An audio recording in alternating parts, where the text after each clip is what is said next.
Bonjour à tous les amis, bienvenue sur Astro pour Soi, une chaîne d'astrologie qui parle d'astro pour vous. Aujourd'hui, on se retrouve pour parler de la maison 9, c'est parti. La maison 9 va nous parler de quoi?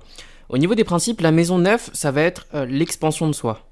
Là où la maison 3, qui est donc à l'opposé, était en rapport avec la découverte de son environnement proche, la maison 9 va nous parler de notre environnement lointain. Là où la maison 3 représentait l'intelligence pratique, utile au quotidien, en maison 9, on est plutôt sur de la théorie, on est sur de l'abstraction. En maison 3, on avait la science. En maison 9, on a tout ce qui est en rapport avec la philosophie, avec les grandes théories générales qui régissent l'ensemble de l'univers. On voit bien qu'en maison 9, il y a un rapport de généralisation, de synthèse du savoir pour vraiment comprendre non pas le particularisme, mais la généralité. En maison 7, on est parti à la rencontre de l'autre, on est parti à la rencontre du non-moi. En maison 8, on a appris à s'engager dans la relation avec l'autre et à gérer les énergies qui étaient générées par la relation. Et en maison 9, on nous demande une nouvelle ouverture d'esprit. Et cette ouverture d'esprit, elle est seulement possible en maison 9 parce que justement, on a bien raboté son ego en maison 8, juste après avoir rencontré l'autre en maison 7. Donc, il y a évidemment une ouverture vers l'inconnu à nouveau. Et cette ouverture vers l'inconnu, c'est pas forcément une ouverture relationnelle qu'en maison 7 ou en maison 8, mais plutôt mentale, plutôt spirituelle. Donc la maison 9 va représenter tout ce qui est en rapport avec les cultures étrangères, tout ce qui est étranger à nous et qu'on ne connaît pas. C'est une maison, comme dit, où l'ouverture d'esprit va être nécessaire. C'est une maison où on va chercher à être un peu plus que nous-mêmes, en contact avec ce plus que nous-mêmes. Là où la maison 3 était en rapport avec l'intelligence pratique, l'intelligence du quotidien, la maison 9 va nous parler des grandes théories qui font le monde, les grandes lois universelles. L'intelligence n'est plus pratique, on passe plutôt à quelque chose qui est plus abstrait, plus théorique, plus généraliste. On n'est pas là où en maison 3 on était dans le particularisme, en maison 9 on est dans le généralisme, on est dans la synthèse. D'un point de vue plus événementiel, la maison 9 va représenter tout ce qui est en rapport avec les grands voyages, tout ce qui est en rapport avec le contact d'une autre culture que la nôtre. En maison 9, on va essayer de comprendre le monde. Là où en maison 3, on essayait de décrypter les mécanismes, du coup le comment, la question du comment était traitée en maison 3, la question du pourquoi va être traitée en maison 9. La maison 9 va chercher un sens aux choses. Là où la maison 3 était plus dans l'empirisme, du descriptif, de l'observation, la maison 9 c'est vraiment une intelligence analogique qui va relier, qui va chercher des significations.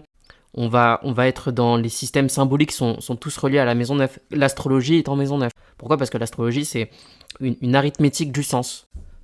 Tout ce qui va servir de socle à la société pour pouvoir se développer et croître. Après justement s'être engagé en maison 8, on va créer une culture en maison 9. Donc tout ce qui va être en rapport avec le fait de souder une société, de créer une culture sociale, ça va être relatif à la maison 9. Donc on va retrouver la religion en maison 9, tout ce qui est en rapport avec la théologie, encore une fois tout ce qui est en rapport avec la philosophie, les grands courants de pensée qui dirigent les nations, ça en maison 9. Donc c'est vraiment une maison de la généralisation, une maison de l'abstraction mentale, une maison de la théorie. Le champ d'expérience, il nous pousse sans cesse à élargir notre vision, élargir nos opinions.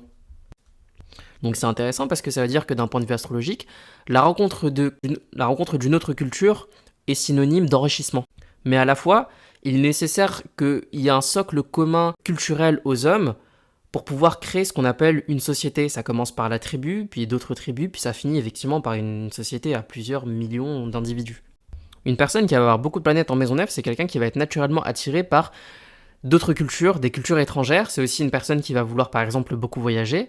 C'est une personne qui va chercher, si c'est pas par le voyage, c'est-à-dire si c'est pas physique, ça va être mental, donc qui va chercher à élargir ses opinions, à élargir son esprit, à être dans une certaine quête de sens, à avoir cette capacité à synthétiser les informations, à comprendre les grands courants de base de tout raisonnement. Ce qu'on appelle en fait les principes.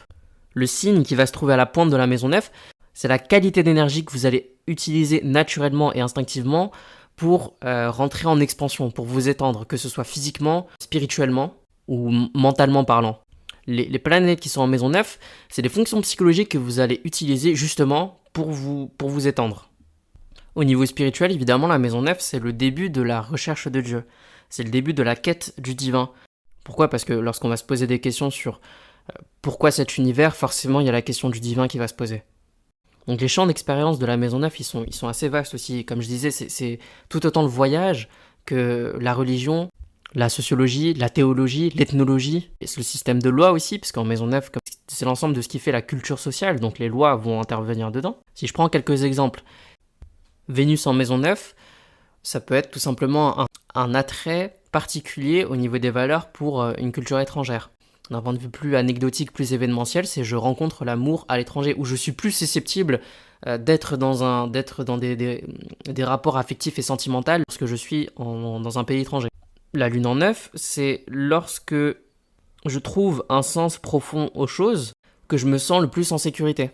Soleil en maison 9, je vais avoir besoin pour aller vers la pleine lucidité de moi-même, la pleine intégrité de moi-même, je vais avoir besoin de conquérir de nouveaux espaces, d'être dans un principe d'expansion. À chaque fois que je vais croître en sagesse, en trouvant du sens. Donc voilà les amis, c'était tout pour la maison 9. N'hésitez pas à lâcher un pouce bleu ou un commentaire si ça vous a plu, j'y répondrai avec plaisir. N'hésitez pas non plus à vous abonner et on se retrouve pour la prochaine vidéo qui sera sur la maison 6. Au revoir.